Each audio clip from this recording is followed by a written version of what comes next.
श्री स्वामी समर्थ.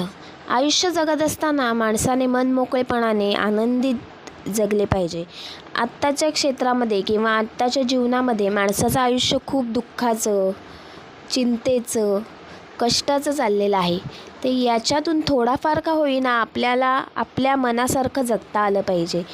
याच्यामुळे काय होतं तर आपलं शरीर व्यवस्थित राहतंच, पण आपलं वयसुद्धा वाढतं. म्हणजे जेवढा माणूस आनंदी तेवढं त्याचं वय जास्त. वय जास्त म्हणजे तो जास्त काळ जगू शकतो.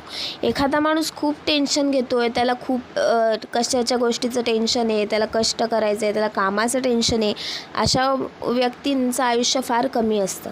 म्हणजे ते ऑलरेडी स्वतः मानसिकरित्या खूप खचलेले असतात, त्यात ते आपल्या शरीरालासुद्धा रोज रोज कमजोर करत असतात.